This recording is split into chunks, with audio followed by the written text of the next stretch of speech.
¿Qué tal? ¿Cómo están, estimados estudiantes? Bien, vamos a hablar en esta oportunidad de mecánica de fluidos 3. El tema específico es presión atmosférica. Ya estamos en el capítulo 3. Los objetivos que se tienen es conocer la presión atmosférica y su medición, ¿no? Identificar la variación de la presión atmosférica y reconocer la acción de la presión atmosférica, ¿no? Bueno, comparto también el proverbio de hoy. Nos dice, la bendición del Señor trae riquezas y nada se gana con preocuparse. Esto lo vemos en Proverbios 10:22. Muy bien, para comenzar, nosotros sabemos que la presión atmosférica, ¿no? Es una masa de aire, ¿no? Es una masa de aire, es el peso del aire que está sobre la superficie terrestre. Es más, ahora mismo nosotros estamos ubicados y encima de nuestra cabeza hay aire, ¿no? Ese aire nos está aplastando ahorita, ¿no? Simplemente que nosotros no podemos, de repente sentir los efectos que hay, ¿no? De aplastamiento, de presión que hay del aire, ¿no? En cierto sentido, la atmósfera es como un líquido, ¿ya? Su presión actúa en todas las direcciones y se hace menor a medida que va ascendiendo, ¿ya? Muy bien. A ver, entonces entendemos como la presión atmosférica, que es la presión que se debe al peso del aire, ¿ya? Muy bien, a ver, ahora vamos a hablar de la medición de la presión atmosférica. Evangelista Torricelli, ¿no? Fue el encargado de saber el valor de la presión atmosférica, ¿no? Antiguamente no se sabía cuánto medía la presión atmosférica. Llegó Evangelista Torricelli y realizó este experimento, ¿ya? Él agarró un barómetro, ¿ya? Él es el que mediante un barómetro fue con el cual se pudo medir la presión atmosférica. ¿Y en qué consiste un barómetro? Bien, te voy a comentar. Un barómetro es a ver, como un termómetro, vamos a decirlo ya. Es un instrumento en el cual se mide la presión atmosférica, ¿ya? Por ejemplo, yo puedo ver aquí como una probeta, ¿no? Entonces, adentro de esto se encuentra el líquido de mercurio, ¿no? El mercurio. Y resulta que Evangelista Torricelli tenía este recipiente lleno de mercurio. Y luego lo volteó, lo invirtió para que el recipiente se pueda desalojar, ¿no? El mercurio se pueda desalojar en esta zona. Entonces, ¿qué sucedió? Mire que sucedió algo muy especial. El mercurio se desalojó, es decir, se empezó a desocupar de ese barómetro, pero había una coincidencia. Siempre se desocupaba hasta cierta altura. Después de haberlo hecho muchas veces, la altura era la misma. Entonces, Torricelli se preguntó y dijo, ¿por qué siempre me queda de altura 760 milímetros o 76 centímetros o 0,76 metros, ¿no? Que es la misma medida. Y siempre daba la coincidencia que tenía la misma medida, pero ¿qué pasaba? Lo que sucedía era que había algo aquí que no dejaba no permitía que afecte en esta altura, ¿no? Entonces se dio cuenta que el aire estaba generando una resistencia a que el mercurio pueda desalojarse, pueda salir de esta columna, ¿no? Entonces empezó a calcular la presión atmosférica. ¿Sabe cómo? Lo hizo así, mire. ¿Sabe cómo calcular la presión atmosférica? Primeramente se basó de acuerdo a la presión hidrostática, ¿no? Nosotros sabemos que la presión hidrostática es igual a la densidad del líquido por la gravedad y por la altura. Torricelli ya sabía esa fórmula ya. Entonces agarró esta fórmula y la usó justamente en este punto. Al punto que está al ras al ras de al ras entre, ¿cómo le explico? Entre el aire, ¿no? Entre el aire y esta sustancia de mercurio, ¿no? Entonces justo agarró un punto que esté a la par, ¿no? Entonces se dedicó a calcularlo en el punto A. En ese punto empezó a calcular la presión atmosférica y dedujo, si tengo la presión atmosférica justo en este punto, entonces trazo una línea isobárica, ¿no? Y entonces voy a encontrar la presión atmosférica que va a estar justo aquí. Entonces, si tengo A, tengo B y B sería la presión atmosférica. Entonces, eso fue lo que hizo. Entonces, agarró la presión atmosférica y dijo, la densidad del mercurio es de 13,6 o 13.600, ¿ya? 13.600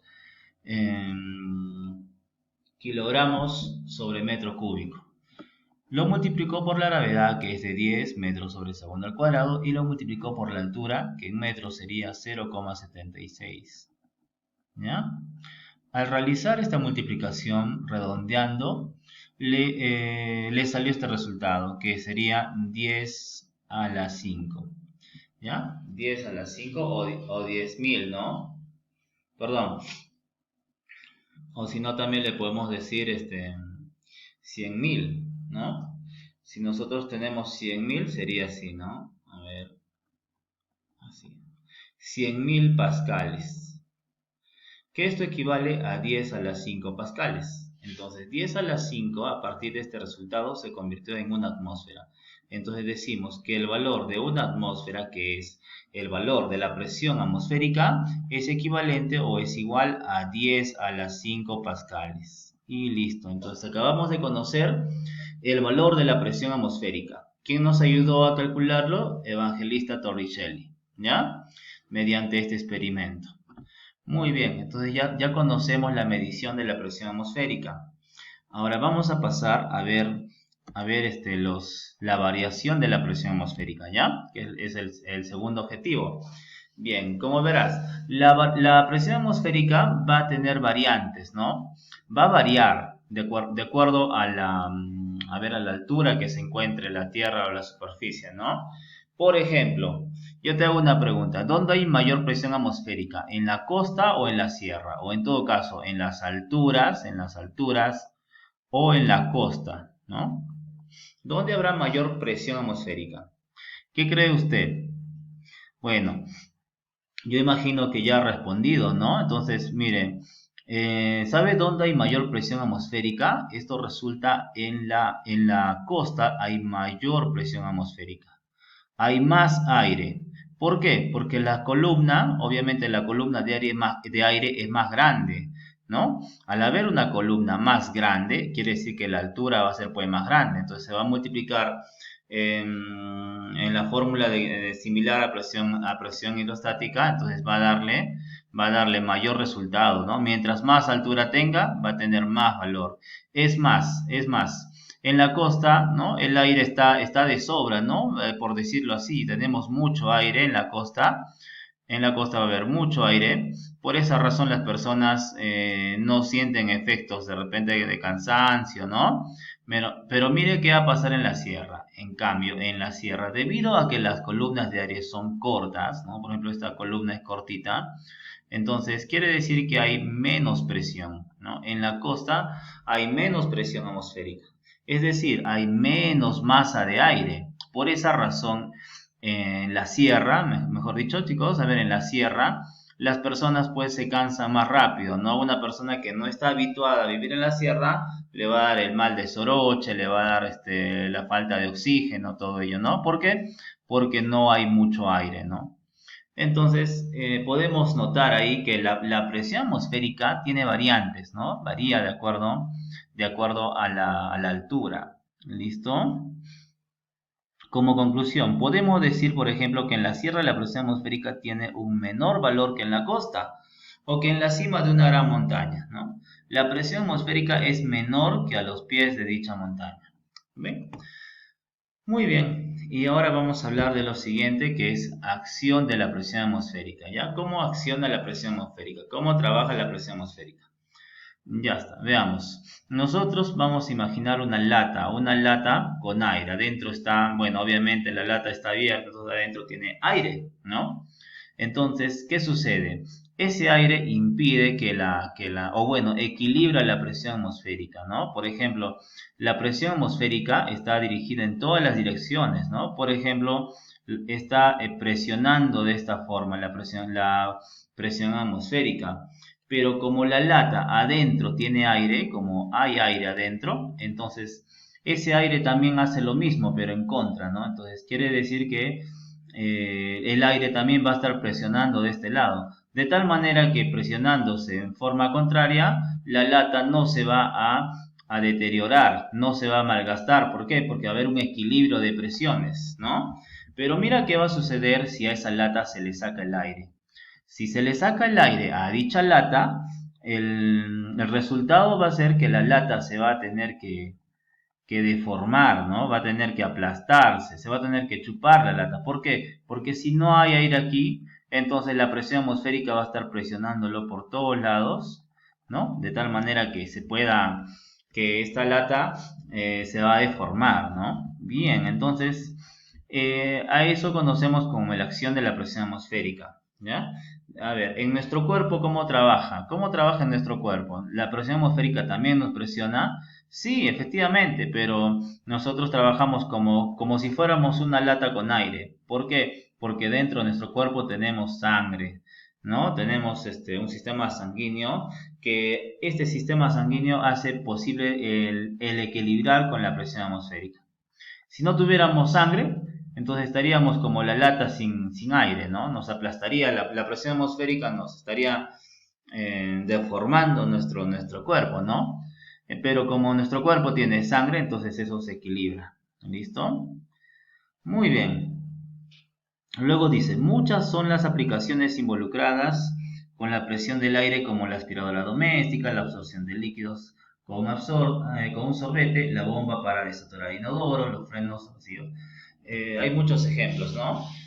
En lo que es la acción de la presión atmosférica. Bien, acá tenemos un ejemplo de sorbete, ¿no? ¿Cómo sucede en el sorbete? Lo primero que hace la persona es colocar el sorbete dentro de una bebida, ¿no?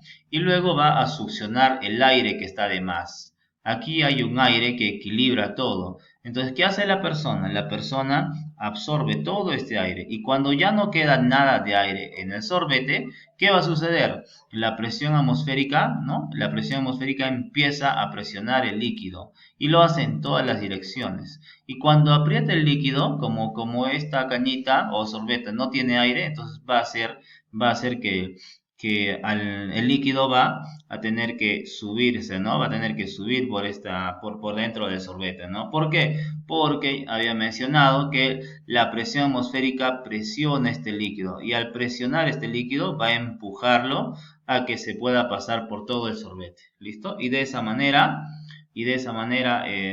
se hace uso de la bebida, ¿no? Bueno, de tomar dicha bebida, ¿no? Luego dice, a ver, aquí vemos los elementos, el aire extraído, el aire a presión baja, líquido empujado hacia arriba a través del sorbete, ¿no? La presión atmosférica actúa sobre el líquido, ¿no? Actúa sobre el líquido y al actuar sobre el líquido hace que éste suba, ¿listo? Bien, jóvenes, vamos a llegar hasta ahí. Y bueno, lo que tienen que hacer ustedes es resolver la práctica que les he dejado acá. Está en la página, vamos a buscar la página, en la página 11 y 12, ¿ya? La página 11 y 12.